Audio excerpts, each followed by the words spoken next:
Hi everyone, I'm Judith Hope, and today we're going to be talking about emo music. We are actually going to be looking at this genre of music and a few artists from a spiritual perspective, and also getting into some of the conspiracy theories around the music industry and Hollywood. And for me personally, I love emo music, pop punk music, whatever you want to call it. I personally take pride in calling myself an elder emo, and I definitely was a part of that scene in my late high school and early college years. So this stuff holds very near and dear to my heart. And I do believe that there are a lot of starseeds out there in the music industry producing and performing music as part of their mission to help humanity. And most of the bands we're going to be talking about today are bands that I am personally a fan of and have watched them grow and change over the years. And I have been to many of their live shows as well. So I am super excited to talk about all of this today. And before we get started, I just want to make sure and remind everyone to hit that like and subscribe button below. All right, so let's get started. Okay, so before we even get into the emo stuff, I want to talk a little bit about sound frequency. So, every sound that we hear carries a vibration, and when we hear that vibration, it can affect our vibration. It can either lower or raise our vibration. This can be true for actual music, specifically the beats we hear in music, and it can also be true of voices. So, just hearing someone's voice can lower or raise our vibration. I've actually had visions before showing that certain politicians, when they're speaking in public forums and on film, are using their voice to lower our vibration. I actually really got to see this concept up close and personal when I was at a pool party in Las Vegas last year. So, this was a pool party that was hosted at one of the really big hotels owned by one of the large corporations that operates hotels out of Vegas. And prior to going to the party, me and my friend decided to take some chocolate infused with mushrooms, specifically mucimol, which is derived from the Amanita muscaria mushroom. Now, as this type of mushroom is not federally regulated in the United States, and this was in 2024, which was prior to the FDA prohibiting mucimol's use in food and dietary supplements, I was actually able to buy the substance directly over the counter in Vegas. So I took about half of a square of this chocolate about an hour or so before we got to the pool party. So by the time we got there, the effects of the mushroom chocolate were already kicking in, and by the time we got to the pool, they were in full effect. And so, where I ended up sitting at this pool party, I was super close to the stage and I could see the advertisements for all of the different DJs that played at this pool party on the side of one of the hotels. And it was a very different experience for me listening to the music that they were playing while I was under the influence of these mushrooms. The music was definitely electronic techno music, some of it a little poppy, different styles, some stuff from today, the 2010s, the 2000s.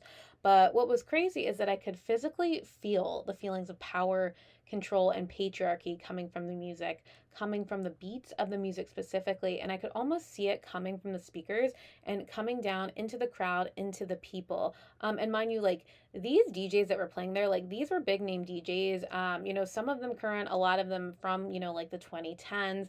But this is music that is played, nationwide on every radio station, on Spotify, and a lot of this music is popular enough that it, is played in other countries. And what I noticed was that the DJs would start with just beats and then layer music on top of that. And I could see how the music was covering these frequencies and feelings that were being transmitted out to the crowd.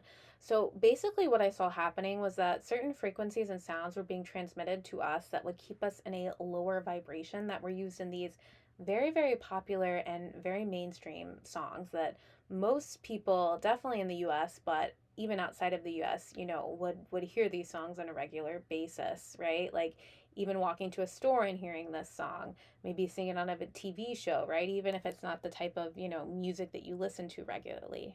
And this is hard to describe, but I'm going to do my best here. So I looked up at the advertisements on the side of the hotel.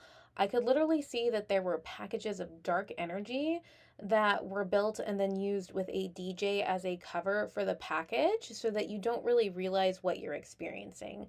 Like you're just seeing a DJ and listening to their music and not realizing what's really happening.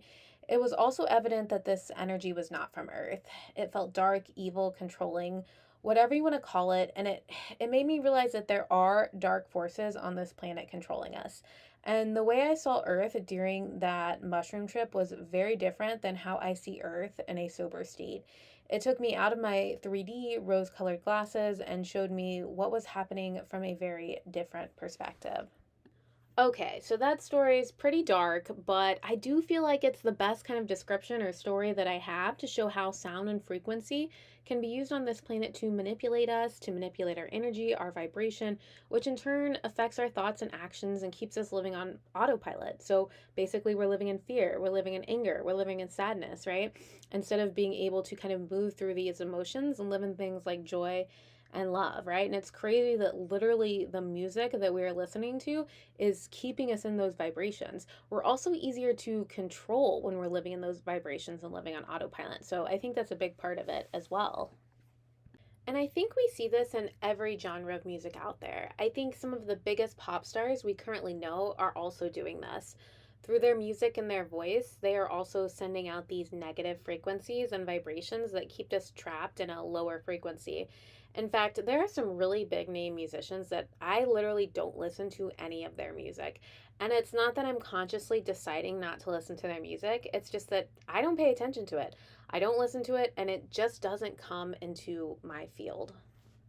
So, that's a little background on the more negative aspect of popular mainstream music and how we are, unfortunately, being controlled by galactic forces through the music that we listen to pretty much every day. But despite all of this, I also believe that there are some artists who are actually starseeds that are sending out high frequency codes in order to help us all raise our vibrations. This definitely exists in every genre of the music industry, but today we'll be focusing mainly on emo and punk music, mainly because I'm a huge fan of this music and I want to talk about it. And I also want to talk about some of the things I have noticed about a few of my favorite bands over the years, especially as I've watched them in concert. Okay, so let's start with my current favorite band, All Time Low. So I typically go and see this band perform live at least once or twice a year. And last year in 2024, I went to their 20th anniversary show at Red Rocks as part of their All Time Low Forever tour. And wow, this show was incredible. Probably one of the longest shows they've ever played, and definitely got to see almost all of their major hits. And that's saying a lot because they currently have 11 albums, including their Forever sessions they released just last year. Okay, so I was so into the show at Red Rocks and was definitely not paying attention to what was happening in the sky above me.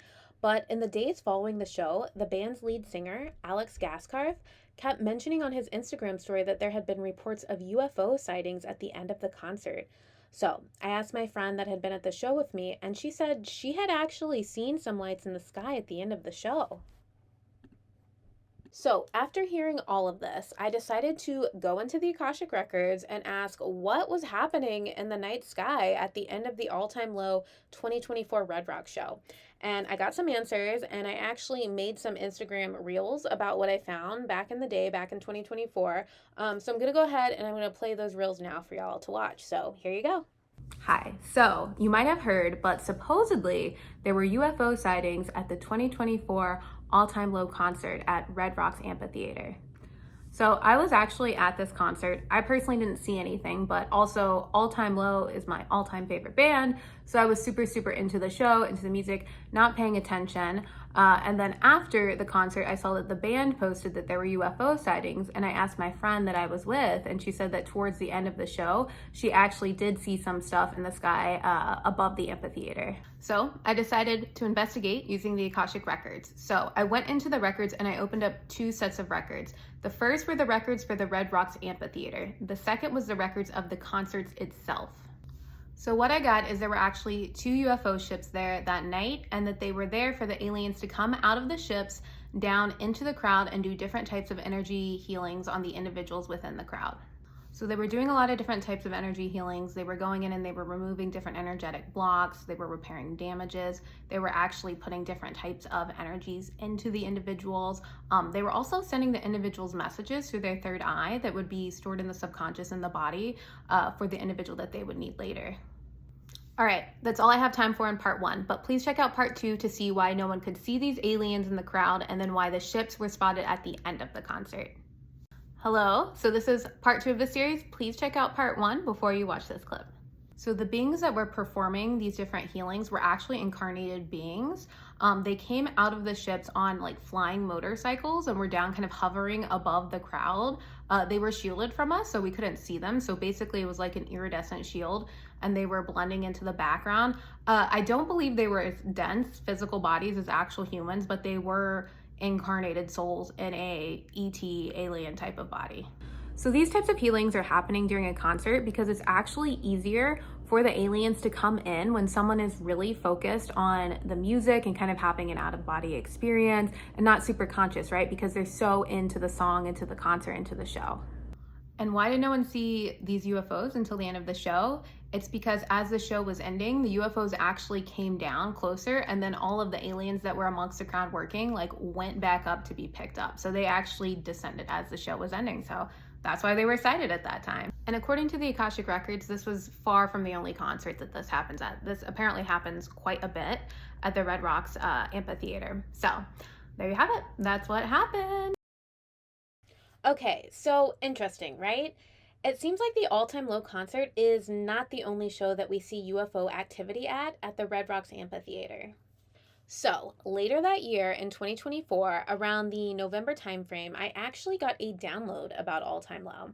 I was watching Instagram and I noticed that the lead guitarist, Jack Barakat, had a tattoo on the left side of his neck in the shape of a triangle, and the same spot on his neck as the lead singer, Alex Gaskarf, has a tattoo of a skull and crossbones, and this tattoo for Alex is on the right side of his neck. I felt intuitively that there was something to this, so I decided to once again go into the Akashic Records and ask about why they have these tattoos on their necks. What I received from the Akashic Records is that while they are on stage, the lead singer, Alex, is funneling energy through his voice into the crowd, and he's using Jack's energy to do this. Basically, Alex has a crossbone tattoo on his neck to show that he is the one who is sending the energy down, while Jack's tattoo of a triangle represents the portal the energy is channeled through. I also got the hit that Alex was the one who initially wanted to come to Earth and do this work, and he actually asked Jack's soul to come and help him. And that is one of the reasons why Alex became the lead singer, while Jack is the lead guitarist. So, I recently saw All Time Low perform at 2025 Riot Fest, and somehow, after waiting in the rain for about an hour and a half, I ended up right at the front of the stage. Talk about bucket list item. Here's some footage so you can see exactly how close to the stage I was.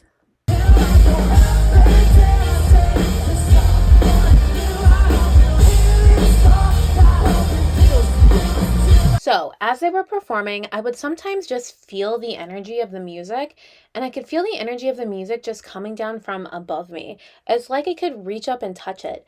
This felt so good to do this that sometimes I even forgot to pay attention to the fact that the band was literally performing on the stage about 5 feet in front of me, and this is my favorite band.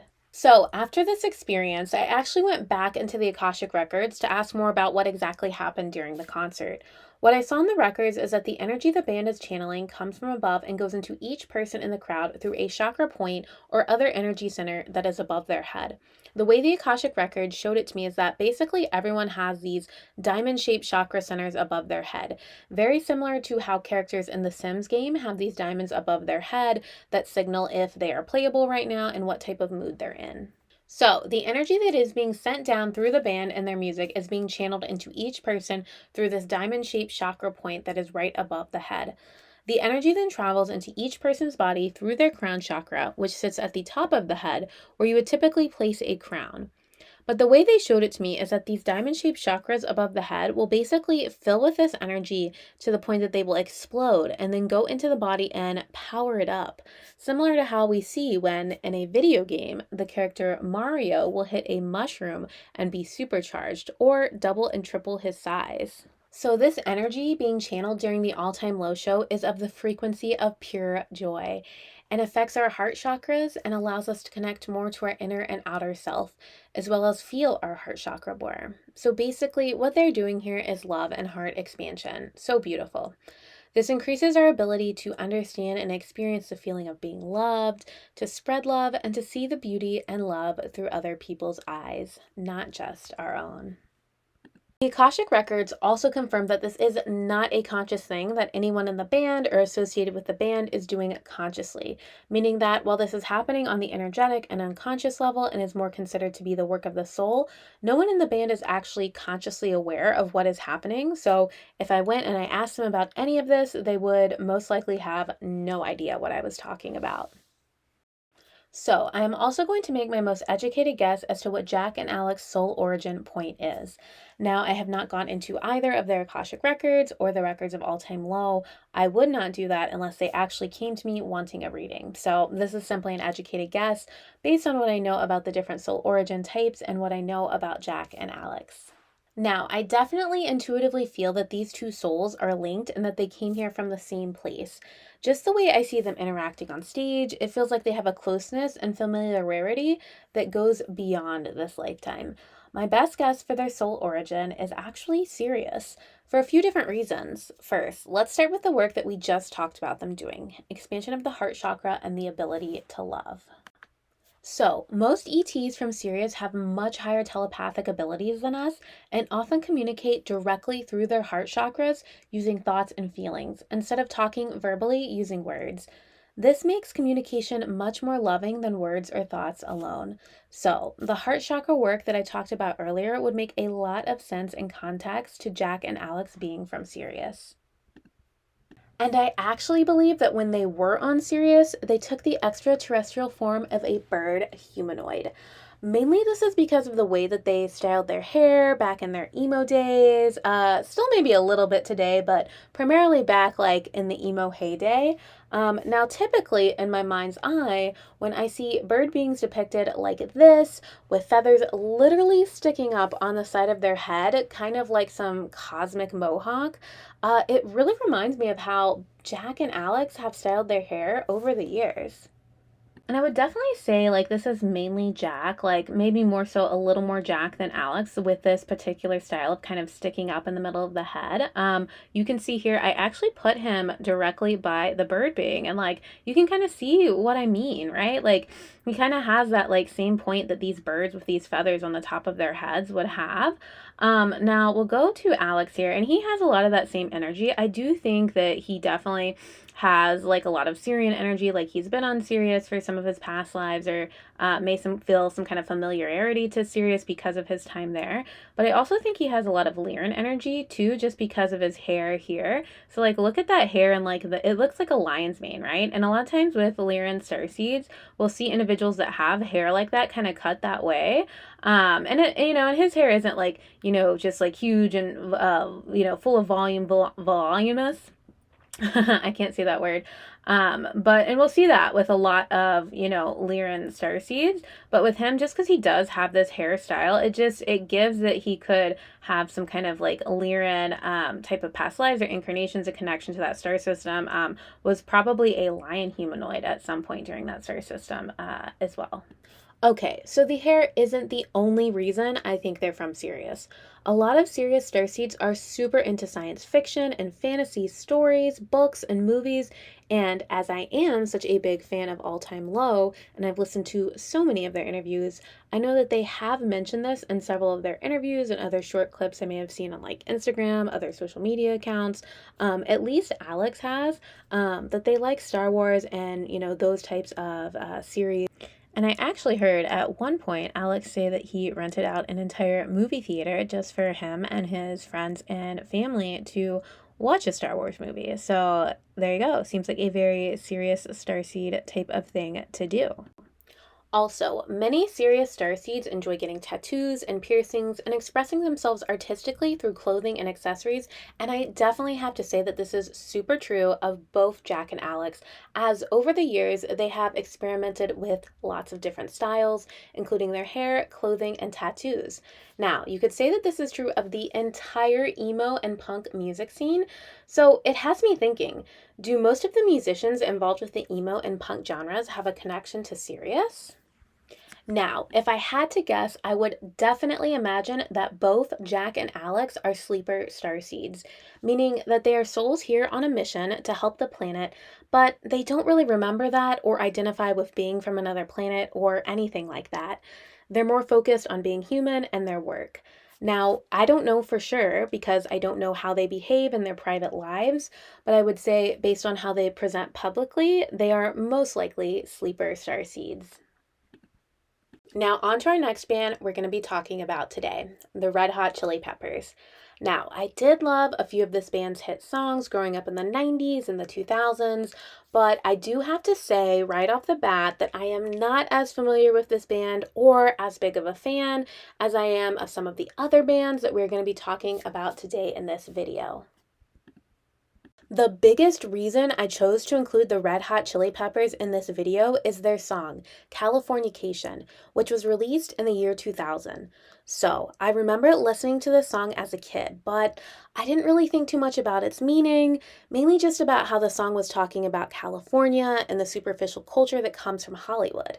However, listening to it as an adult and one who has spiritually awakened and started to understand what is actually happening on the planet, it's pretty clear that it's a call out to what is happening behind the scenes in Hollywood with the elites.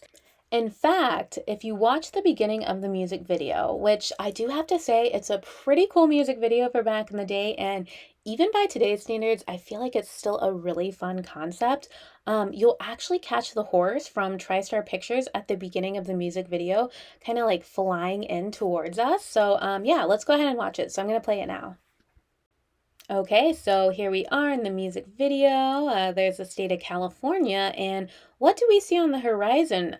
Is that the horse from TriStar Pictures, or should I say Pegasus? I'm pretty sure it's a Pegasus, because horses do not have wings, at least any of the horses that I've ever seen. So yeah, so there it is, right at the very beginning of the music video. Definitely an ode to Hollywood right there. And we're going to get into some of the lyrics in this song and potential meanings behind those lyrics related to conspiracy theories and things like that. But before that, I want to share a little bit about my own personal experience touring one of the biggest studios in Hollywood, which is Paramount Pictures. So let's get into that first.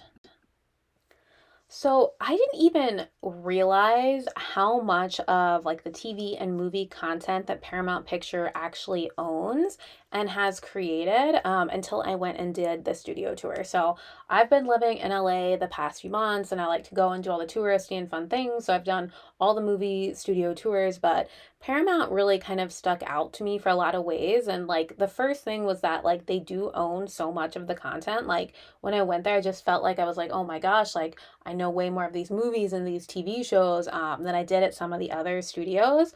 And it really took me like going on site to like realize like how much they do have in their catalog. Now, I must say that the studio lot was super quaint. It was historical and super busy with people walking around, whether that be people working or tourists like me. My human obviously loved and enjoyed the tour. Here I am holding a real life Oscar statue. And at the time that I took the tour, I was actively looking for some type of employment in Los Angeles, and I was definitely considering applying at all of the major movie studios. During the tour, however, I got a very strong message from my spirit team. Don't apply here. This wasn't the place for me. Based on this, I definitely felt that while it looked quaint and happy and beautiful on the outside, that might not be the way the company operated from behind closed doors. Now, there are all kinds of conspiracy theories out there about Hollywood, but the big one that I want to talk about today is how they use movies and storytelling to control us. And before I get started, I do have to note that this is for entertainment purposes only. So, the movies that are made in Hollywood are highly influenced by those at the top, those who are behind the scenes and who we don't necessarily know about. They are the Hollywood elite, and they will push certain narratives or pre programming through the movies, TV, and music that are created and shown to the masses. They control what the population thinks about intimacy, about spirituality, about life, and what is normal versus not normal. They also use these movies as propaganda campaigns to make us think that all aliens are evil and are going to invade the planet for our resources. And they literally get us to co create the worst case scenarios by making us fear these things happening in real life by literally showing these worst case scenarios to us on the big screen in the movies. A quick side note, only some aliens are evil, not all of them. Just like humans, there are good aliens, bad aliens, and anything and everything in between. And also, is any human really all bad or all good? So, this is a big part of how Hollywood controls the masses through the content it creates. One of the really good things about technology and even social media is that now an average person can also create content and blast it out on the internet. So, it is becoming less and less easy for Hollywood to control the masses. Now, what I'm about to say here is for entertainment purposes only, but a lot of times, in order to become famous in Hollywood, you have to sell your soul to the devil, right? We've all heard of this. Make an agreement in order to become super famous. And in real life, it's not actually the devil you're dealing with, but instead it's the Hollywood elites. And you have to make a deal with these elites, and you end up doing some pretty gnarly things with them in order to just become famous. So, back to the Red Hot Chili Peppers and their song Californication. This song is basically laying all of this out. If you read between the lines, that is. The song insinuates that there is a darker side to Hollywood and that they package content to shape the perception they want us to have. For example, more so than having our own experiences when we are trying to figure out something in our lives or wondering about what it would be like to have a new experience, we often automatically go to, hey, this is what I've seen in the movies before, as opposed to scientific evidence or research, or even asking others for advice based off of their own personal experiences. And when I was doing the research for this video, I wanted to see what the band had to say about this song, and I definitely did not find anything that would suggest that any of the band members are actually conspiracy theorists or outright trying to call out the Hollywood elites, or I don't even know if they would even know about them, right? But more so, they're just really speaking to the fake nature of Hollywood from a very human experience, and my guess is that, like All Time Low, the Red Hot Chili Peppers are also sleeper starseeds. So with that, let's get into some of the lyrics from this song. Okay, so this song may allude to the fact that the 1969 landing on the moon may have been fabricated in a studio in Hollywood with the lyrics, "Space may be the final frontier, but it's made in a Hollywood basement." Ooh, just like listening to it, it's just like, oh, I don't know, it gets me. And I am definitely not the first person to suggest this. This has been suggested many a times by those labeled as conspiracy theorists before me. In general, the line is taken as to represent how Hollywood shapes our reality and perception through illusion, how most of us experience space through movies and TV rather than telescopes and science. So, again, this goes back to how Hollywood is one of the biggest factors that shapes our human perception of the world. However, if you want to take a look at it from a conspiracy theorist perspective, and the deeper I get into this stuff, the more and more that I begin to believe a lot of conspiracy theories. This lyric is really alluding to the fact that Hollywood is shaping our experience of outer space, life on other planets, and may even have the ability to manufacture and or manipulate different critical historical and societal events, such as the 1969 landing on the moon. And we all saw the earlier video this year of Blue Origin's NS-31 mission on April 14th, 2025, where Katy Perry and a few other female celebrities supposedly went up to outer space for 11 minutes. However, when they showed the space pod landed on the ground, one of the occupants was able to push open the door from the inside. This was literally seen on a live feed. Oopsies! When we see things like this happening on live footage right before our eyes, it makes me wonder, was the moon landing faked? I don't know for now, but I'll have to dig into the details on that for another time. Let's get back to the Red Hot Chili Peppers. So the song also mentions Alderaan in the line, and Alderaan's not far away. It's Californication.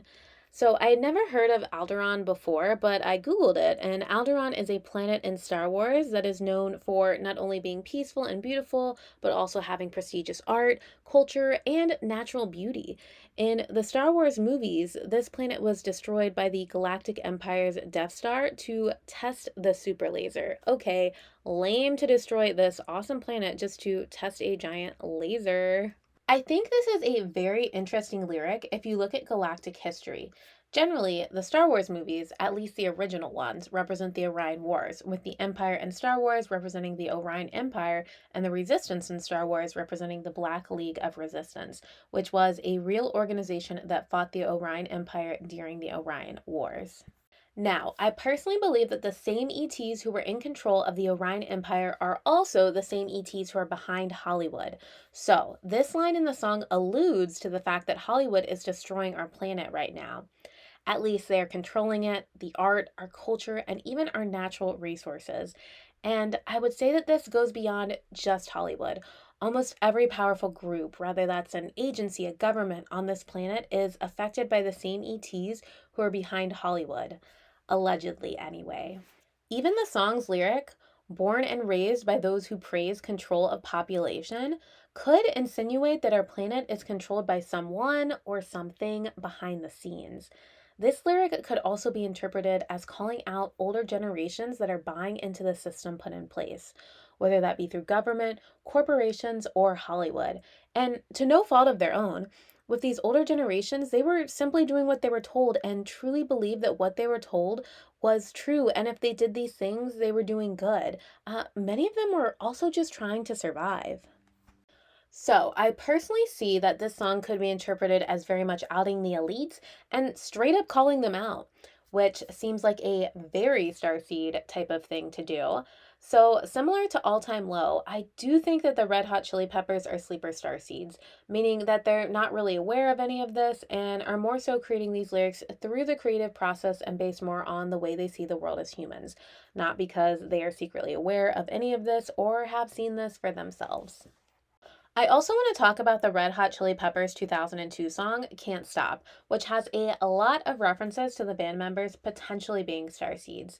The first lyric I want to talk about is one of the last lyrics in the song, which is coming from space to teach you of the Pleiades. And that's how they say it. They say the Pleiades, but normally, typically, you hear, people who are talking about galactic astrology and aliens and stuff call it Pleiades, right? But they say Pleiades, which will make sense when I kind of talk about the next thing I'm going to talk about.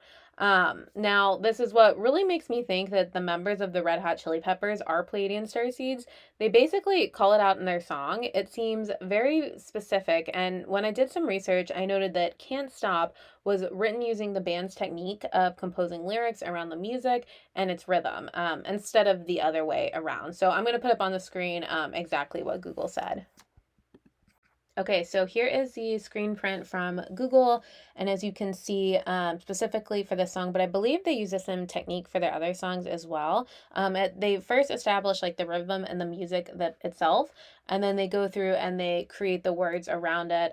So it could be, just things that rhyme or random, or it just kind of sounds like they just allow their creativity to go and to flow and just allow these different things to kind of come in, even, maybe subconsciously, which if any of you have read the book Big Magic by Liz Gilbert, she talks about this, about how ideas will kind of come down and flow like into us and through us, and they're already kind of like floating above. So, kind of thinking about that, the way I imagine this is that maybe like the band members, like higher self or like the collective or ETs they're working with, even if they're not conscious of it, right? Like those are ideas for the lyrics and the songs and the things they want to say and kind of put into the mainstream are already out there. So through this type of creative process, they're able to kind of like, download these things, put them into the songs, these lyrics into the songs. And it's just through them being creative as musicians, right? And just kind of flowing and allowing that creativity to flow. So I think it's a pretty cool, way to do it, honestly.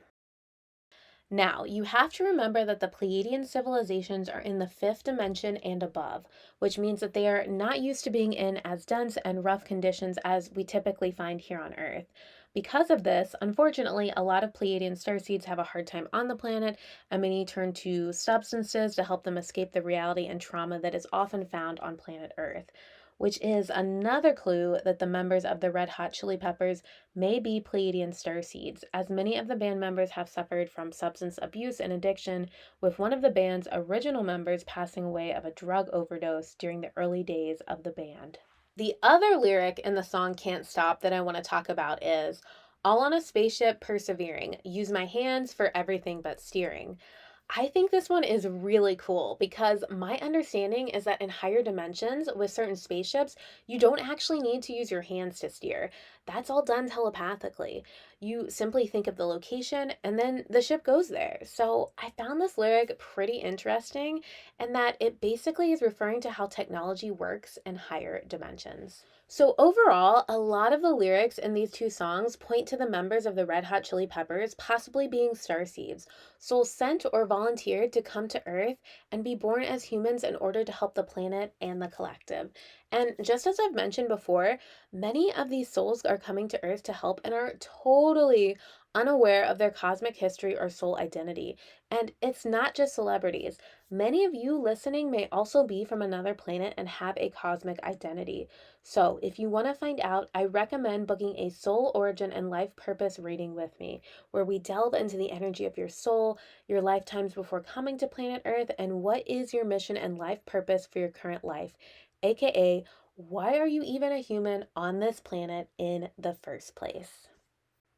Okay, so on to the next band, Cobra Starship. So this was my absolute favorite band when I was like 18, 19 years old. I went to a ton of their shows when I was in late high school and early college, and they always had such a fun energy. The lead singer and band's frontman and creator, Gabe Saporta, was always super nice and always came out after the show to talk to the fans. Here you can see some of the pictures I actually got when I got to meet him after shows.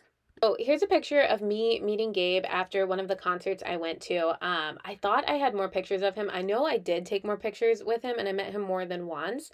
But this is the only one I could find. And I went through my, like, basically, like, my old Facebook is, like, my archive for, like, old band pictures and, like, emo shows and stuff. So this was the only one I could find. But I just remember him being so nice and taking time to talk to the fans a lot more than a lot of the other guys and other bands that I would meet. And I met a ton of these guys and they were all like nice and polite and stuff, but I just feel like he kind of like stood out amongst the others as just really like taking the time to connect with his fans. So, just thinking about the name of the band, Cobra Starship, it is definitely giving that it's related to ETs and possibly even reptilian energy with the reference to cobras, right? It's also interesting because the story that Gabe Saporta has told about the band's names for several years now has been that he went on a vision quest while out in the desert in Arizona where he smoked peyote with the Native American tribes there. During this, he built his vision for a new band and came up with the name Cobra Starship. The band began releasing music in 2005 and 2006 and eventually recorded a song for the soundtrack to the 2006 movie Snakes on a Plane. And this is where it gets really interesting. Okay, so this song, and I'm gonna go ahead and play the music video in the background for you guys. It's kind of blurry, but that's really the only copy that I could find online. But this song is clearly pointing to reptilians, the deep state, whatever you want to call it, in Hollywood, with lyrics like, "Tonight the sky's alive with lizard serpentines lounging in their suits and ties. Watch the bleeps parade for the price of fame. Hey." Just the whole concept of snakes being on a plane is pointing to reptilian energy.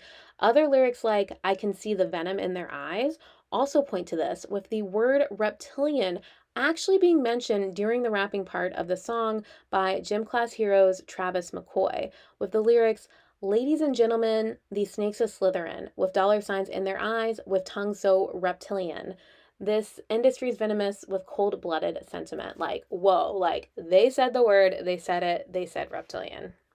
This is definitely a call out to the music industry and Hollywood being controlled by the elites, the deep state, malevolent extraterrestrials. This one does seem a bit more outright than the others, and it could still be interpreted as the band and songwriter's personal human experience, but just making statements about reptilians with dollar signs in their eyes at least seems to suggest that they are aware of the conspiracy theories surrounding reptilians and maybe referencing those, whether they actually believe them or not. Also, I do want to acknowledge how catchy this song is. Maybe it's the best part of that Snakes on a Plane movie, which I've actually never seen. And I also want to note that it was performed by Cobra Starship with special guests William Beckett from The Academy Is and Travis McCoy from Gym Class Heroes, who were both on the original soundtrack during the Cobra Starship show at 2025 Riot Fest. Yes, I was there. Yes, I was dancing wildly and having a great time. And I actually got some footage, so I'm going to play that for you guys now.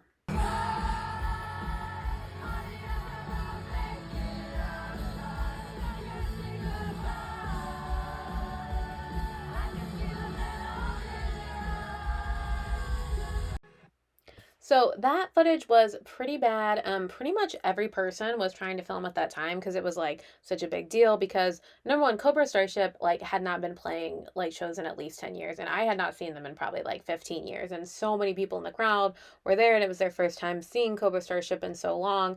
And then when William Beckett and Travis McCoy got up on stage and that song came on, like everyone wanted to film, everyone was going like crazy, and so I did my best to get good footage of it. But yeah, that's all I got.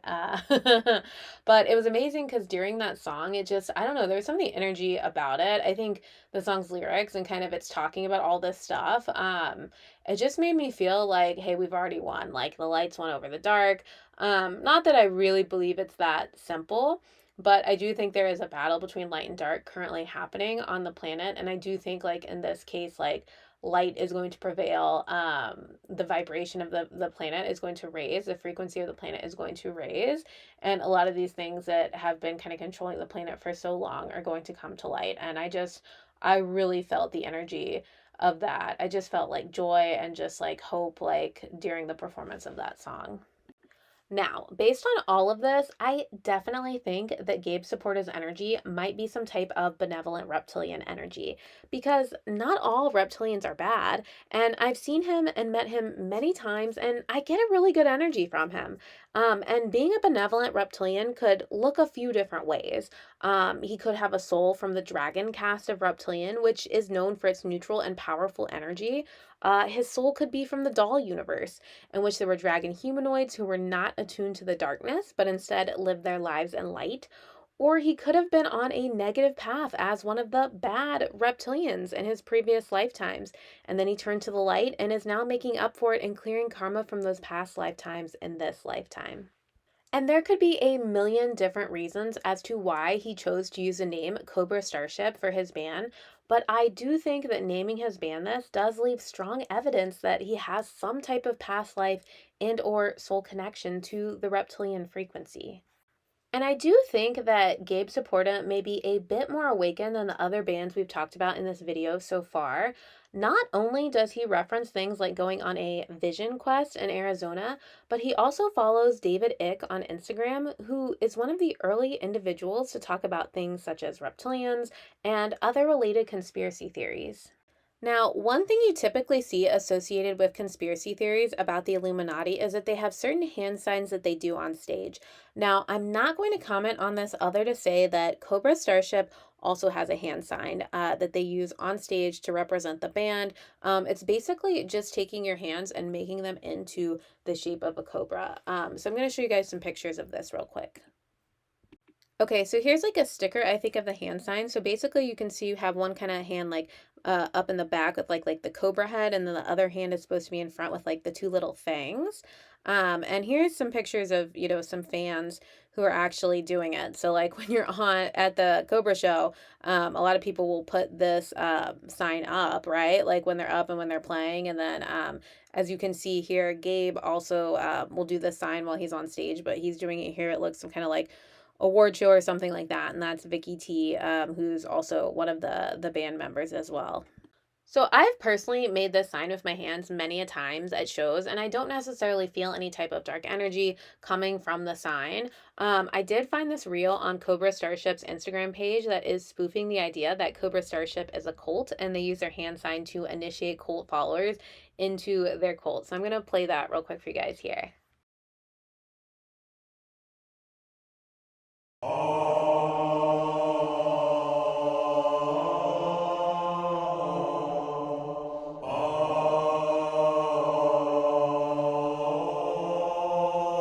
A town consumed with outrage over the band's arrival and filled with fantastic rumors. We came looking for the truth behind the band's threatening reputation, and we found it buried beneath a layer of free enterprise known as hype.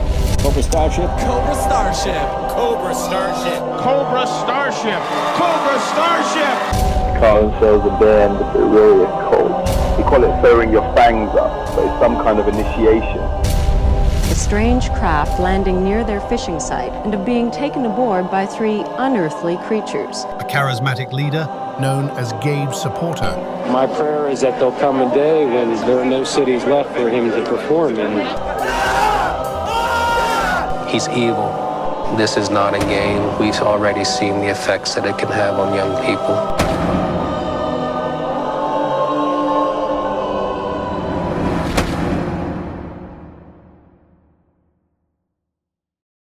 So that was pretty clever and pretty funny, I thought. But it really shows that they are aware of this type of stuff happening, right? And they're spoofing it and they're addressing it, right? Which makes me feel like they have a little bit more of a spiritual awareness than some of the other bands that we've talked about today. Okay, so that is it for Cobra Starship. I hope you enjoyed, and if you do want to see them, I do believe they're going to be playing more shows into the end of 2025 here as we wrap that up, and then going into 2026. But we're going to move on to our next band, which is another one of my favorites from back in my emo days. So this band is 303, and I don't know exactly what genre they are. I mean, maybe pop punk, a little bit of techno, but they're definitely fun and have a different sound than a lot of other bands. And they also recently released a new single called Slushy, which is actually pretty good. So if you haven't listened to it yet, I would definitely recommend checking it out.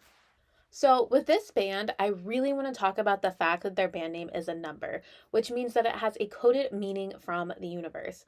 All numbers do, and we typically hear about this with angel numbers, but actually every number has a certain frequency that resonates with a meaning or energy, and typically when you start seeing certain numbers everywhere, for example on clocks, timers, your GPS, addresses, bills, file names, it means that the universe, your guides, your higher self are sending you a message with that number.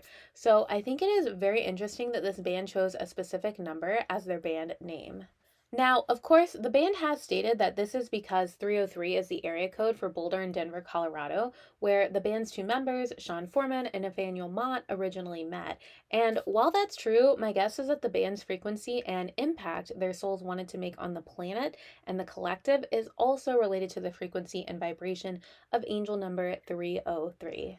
So I looked up angel number 303's meaning, and according to the Joanne Sacred Scribes website, angel number 303 gives you the courage to live your life with enthusiasm and optimism, safe in the knowledge that you are very well blessed, loved, and supported in all that you do. It is also a message that encourages you to live your life with joy, passion, and purpose in order to manifest your true desires. Which is an overall pretty positive, uplifting message. So every time that a song from 303 comes on your Spotify or YouTube playlist, that's a sign from your higher self, your angels, guides, and even your star family to live your life with joy and passion, to remain optimistic and enthusiastic about life. And oftentimes these messages can come in at certain points that can make these messages even more impactful. For example, perhaps you're driving and you have your Spotify playlist on shuffle. You're thinking about a new project that you want to start on the side. This project is something really aligned to your true passion that maybe you don't get enough of in your day job. You're also very nervous about starting the project because it is outside of your comfort zone. Maybe it's a different set of skills than you're used to having in your job professionally. And in the moment that you're thinking about this, that you're having this doubt in yourself, a song by 303 comes on. This is a sign from the universe to pursue this side project with optimism and enthusiasm. It's also an invitation to face your nervousness and fears about stepping into this new role head on. Now, 303, very similar to Cobra Starship, also has a hand sign. It looks like this, right? So I have it up here on the screen. It's three fingers, 0 or O, and then 3. So I will say that it does look strikingly similar to hand signs that are typically associated with the Illuminati and conspiracy theory circles. Now, I have not heard this band perform in years, But overall, I've never felt nefarious energy from them, and I definitely don't see any signs of them working with dark or demonic energy from anything I've seen.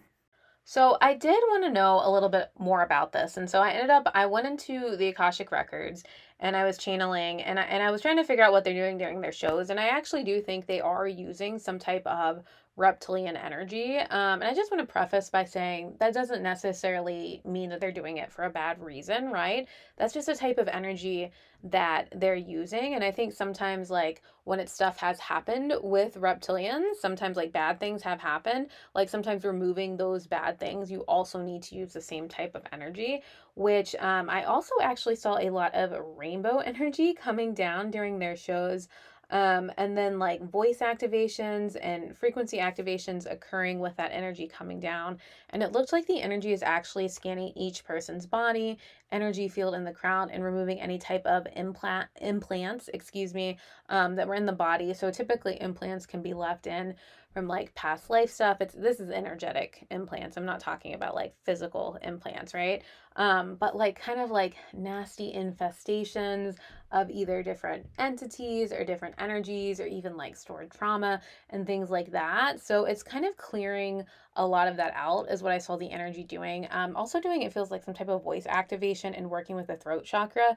So whenever we were talking about all time low, we were talking about how they're really like enlarging the heart chakra. But when I saw what 303 like energetically is doing, it's like they're more working with the throat chakra. They're part of a group that has like a very scientific approach as ETs.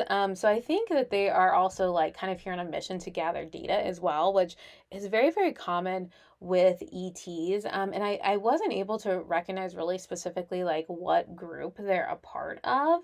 But it definitely felt like they were doing more like removal of negative energies and like clearing activation of throat chakra, as opposed to just like with all time low, they were just kind of like pumping up everyone's heart chakra during the shows.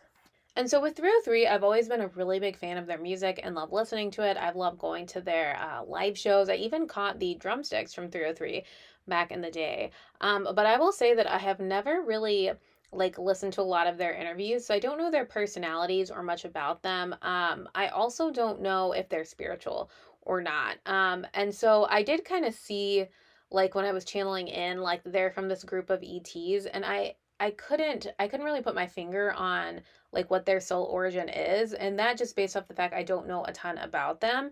I'm gonna leave their soul origin point kind of open, and I'm gonna assume like they're probably sleeper starseeds, unless they are in their private lives very spiritual. But again, I don't even know if their public lives, if they talk about spiritual things and stuff like that. So yeah, so a little bit shorter on 303, but I just really wanted to share kind of the channeling, what I saw during their shows, and then also like the angel number meaning as well.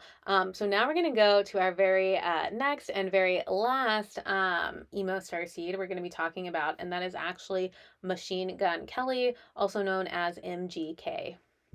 Okay, so MGK, he's a little bit after my time. So I don't know a ton about him. I haven't listened to a ton of his music. The biggest thing I really know about him is that he dated Megan Fox. Now, I love Megan Fox. She is a spiritual girly. Like, I have seen interviews of her talking about so much different spiritual stuff. She was doing spirit baby readings for Chelsea Handler, like back in like 2016, 2015. I don't know exactly, but I mean, that's a while ago. And so I love her. And I know she dated MGK. I think they're broken up now. But other than that, I don't know a ton about MGK. I've listened to his songs like here and there when they've popped up on Spotify. But the reason that I wanted to talk about him and bring him into this video is because of his diet. And so I heard this clip about him, that it was talking about how he doesn't really eat, and he only ate this cheeseburger because it was like a promotion or advertisement, something he was doing, some type of video he was doing, but he wouldn't eat that cheeseburger otherwise. Okay, so I went ahead and Googled it, and here's a clip that I got from Google. So MJK, he does a lot of extreme intermittent fasting, and he doesn't eat that often. It looks like he maybe only eats like solid food a couple times a week, but he does all like the bone broth and like the probiotics, and then it looks like celery juice, coconut water, a bunch of other stuff. So this stuff seems like fairly common for people who do fasting or intermittent fasting. And there's been a lot of, it looks like maybe back and forth about if this is healthy or not for him to be doing this on the internet. I'm not going to be able to weigh into if this is healthy or not. I'm not a doctor, I'm not a medical professional, I'm not a nutritionist, so I'm not really going to be able to say any of that. So if you have a question about whether this is healthy or not, please go ask your doctor. Please ask your nutritionist, because I don't know. I'm not qualified to know. But what did kind of come up when I was listening to this and seeing this about Machine Gun Kelly is that it's interesting because the way that humans here on planet Earth are made is that our DNA is from a bunch of different types of aliens and extraterrestrials, right? So basically, we as a human race are created by extraterrestrials with a bunch of different types of DNAs. And this was happening, I mean, way prehistoric, pre recorded times on planet Earth, right? And so all these different extraterrestrials used to come to planet Earth in their spaceships. They could come and they could leave, and some of them lived here. And they basically created like the ancient humans who we're all, descended from. And there's lots of information on that whole process on the internet if you want to go and check that out. But basically, like, although we all have these different types of DNA, like, we don't all have exactly the same proportion of each type of alien DNA, alien race DNA. And so, like, for example, like in the UK, there were Lyrans, so ETs from the ancient star system, Lyra, who were going and were creating humans there. So they had a little bit like higher percentage of Lyran DNA in the humans in the UK. So a lot of folks in the UK may have a higher percentage of Lyran DNA as opposed to other types of alien DNA. And then, like a lot of people in the US are descended from people in the UK. So, like, it could be the same here, right? But what I found really interesting, to take it back to MGK, is that individuals who have a higher percentage of gray alien DNA often need to eat less, or want to eat less, right? And so we have all met this person, right? This person who just doesn't like to eat. It's just not fun for them. They don't like to eat. They don't want to eat, right? Or they don't feel the need to eat. Or they're like, why are you eating so much? Or like, why would you need to eat this many times a day? Right? It's just their natural state. It's nothing they're doing wrong. And they're still relatively healthy. And a lot of these people, obviously, like, they're going to be thinner if they're eating less, right? But they don't necessarily look like they have some type of eating disorder or something. And in my very non-professional opinion, when I just look at MGK, he doesn't look super unhealthy to me. Like, he's just like a lean guy, but he doesn't look like he's underfed by any means. So when I look at MGK, if I had to guess, I would guess he probably has a higher amount of gray alien DNA, and maybe that's why he wants to have these eating habits that are very, very different from kind of the normal eating habits that most humans would have.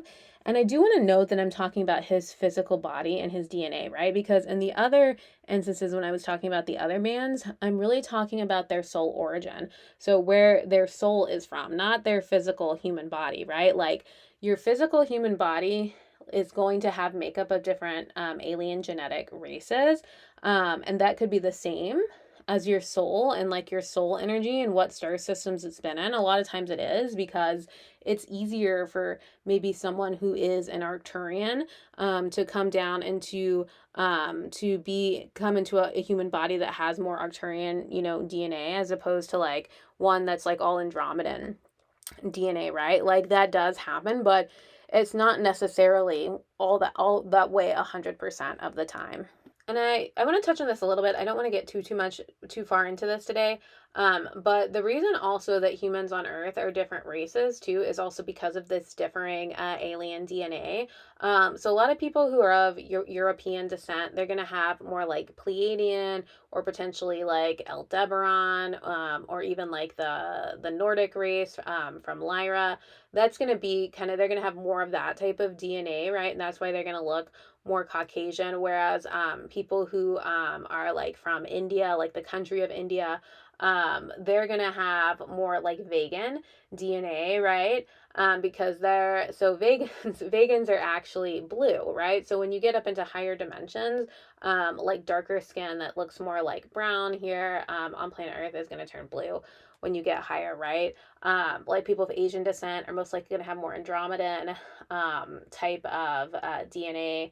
And so it just really like, it just depends to like the type of alien does play a factor into like what human races there are, and that's why reason we have so many different human races on this planet, right, is because we are this type of experiment planet, right, where the aliens basically like created us using a bunch of different alien DNA, right? So you may not see quite as much contrast if you're on other planets. Like all of the humanoids there, they're different from Earth humanoids, right? They're a lot taller than us, they live longer than us.